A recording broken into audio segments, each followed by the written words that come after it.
Hey there folks, welcome to Spectrum Pulse. We talk about music, movies, art, and culture. And today we're going to be talking about the brand new album from Pharrell Williams, titled G-I-R-L.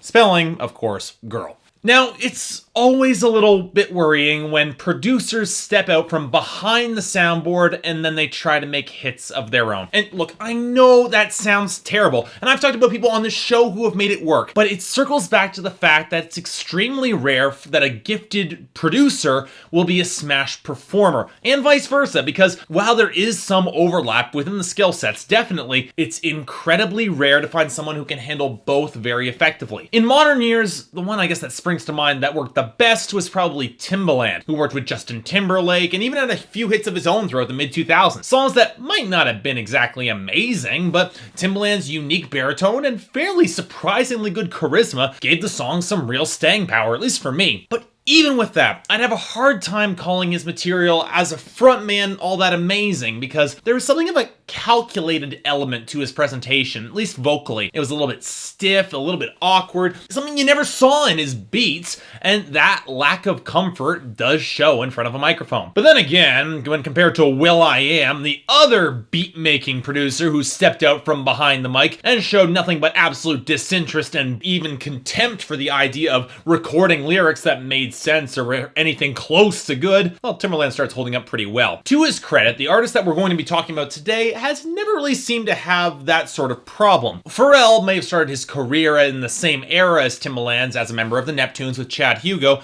making slick R&B and hip-hop jams and some of the most defining sounds of the early to mid-2000s, but his career got a major boost thanks to Get Lucky and Blurred Lines doing so well in 2013. That, plus his many production credits, some pretty solid live performances, and that ubiquitous hat have led to him having enough popularity to drop a second solo album. And from that early buzz, it became apparent that Pharrell wants to be a star all on his own this time, as his newest record was reported to be a feminist borderline concept album celebrating the place of women in society. Now let me repeat that. This is an album with strong feminist themes written in the wake of the controversy over Blurred Lines, controversy that I will go on record saying was overblown, even though that song did contain some seriously questionable elements. This album that was written about feminist themes by a man. Well, you might as well hotline Jezebel in your local MRA forum, because I'm bound to offend at least somebody in this review. It's gonna happen. So before I inevitably just shoot myself in the foot, how's the album? How's the music? It's alright, I guess. I can't help but find myself really feeling kind of disappointed with this album, because I really want to like this album more than I do. Not only that, you can tell that it's a record that's something of a labor of love from an artist who was trying at least to make a statement with good intentions, but it's in the execution where everything just completely falls apart. Now, not all of the execution, because Pharrell is still a great producer and a very good instrumental songwriter, and he brought a lot of his A game, drawing back to the golden age of funk and soul and early R&B, and invigorating his instrumentation with a lot of touches that lend the songs a lot of character and fun. The blissfully smooth string sections, the textured percussion, the distinctly African and reggae vibe that starts to materialize a little bit on the second half of that album, the focus on some pretty damn catchy melody lines that are just perfect for dancing, all of it comes together quite well, and it sounds great. It's slick and it's polished, but the mix is so carefully balanced and crafted that the majority of it sounds beautifully organic and frequently just gorgeous on its own merits. And I gotta admit, there's so much funky edge on the bass and the guitars that it wins points for me right out of the gate there. If I will have a complaint about the production, it would be in some of the backing vocals, that as a few times they don't exactly feel cohesive with the rest of the track. And while I find most of the songs and the hooks are really quite good, the flow can get a little jerky at points, and I'll admit that's distracting. But you know what? These are minor complaints on some really good instrumentation. Now, if you know the music from the eras from which Pharrell's inspired, you can spot the influences fairly quickly. A lot of Chic, a lot of Michael Jackson, but there's a metric ton of Prince. I can see why Prince would be a very attractive influence for Pharrell, who would love to co-opt Prince's labels of extraordinary talent across the board, plus the whole sex god thing he had going on for the majority of his career. And as you can tell, with every moment on this record that stretches into indulgence, and especially from the lyrics, that he'd like to take Prince's throne. But remember that preamble where I said that Pharrell considered himself a feminist and that those themes would be underscoring this album? Oh boy. Unfortunately, it rapidly becomes apparent that Pharrell is in way over his head with this particular brand of balancing act when it comes to the lyrics, most of which do not work at all. Now, part of the problem is that he's not exactly a great lyricist. His lyrics are underwritten, they don't exactly have a great flow, and sometimes they're just so explicitly sexual, seemingly for its own sake. And there are definitely points where the lyrics are just too corny and silly for me to take remotely seriously, and it really kills the vibe for me. Take his collaboration with Miley Cyrus, who is pretty much on autopilot and really a disappointment on the track Come Get It Bae, and there are lyrics that try to equate sex with riding a motorcycle. Pharrell, okay, I appreciate you're trying, and I like what you're trying to do here, but you're not Springsteen and you're not David Coverdale, and arguably some of the few men in music who could make that lyric remotely work. Or take Marilyn Monroe, a pretty solid song that instead focuses on Pharrell trying to get with a different girl who he's more into, and then there's the line, I promise not to abuse you. Oh, I can't believe I'm gonna repeat something I said about Chris Brown, but you shouldn't mention not abusing someone in a love song, because that should be taken as a given. And then there's Hunter, which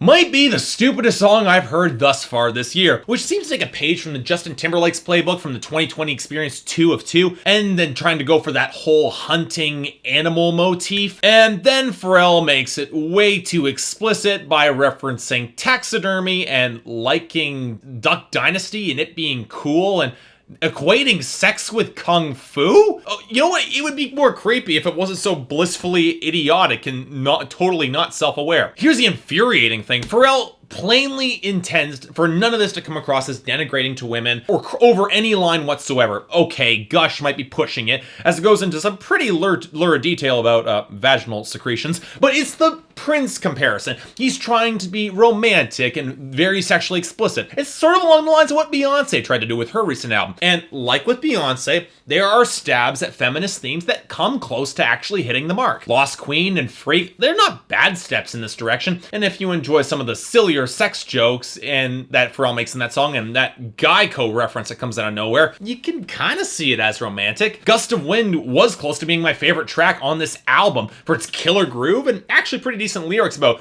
letting go of that free-spirited girl. And then it says, in reference to Pharrell's love, if you never discover forever, you'll suffer. I sincerely hope that Pharrell was directing that line at himself, because that comes across as distracting and really kind of creepy. The closest thing that he comes to the feminist themes really is in Know What You Are with inspirational song generator Alicia Keys, and even there he's got lyrics like I know who you are and I know how you're feeling. It's the same issue that came up with Blurred Lines. It's awfully presumptuous, don't you think? But you know what, I could have forgiven some of this. Prince has had plenty of bad lines and even bad albums in his catalog, and if Pharrell was trying to emulate that style and try to play it off as sex-positive feminism, well, he failed lyrically, but at least his execution and passion could have redeemed it, right? Well, here's the other big problem. Pharrell's not exactly a compelling performer on his own. No, he's not a bad singer. His falsetto is great and he's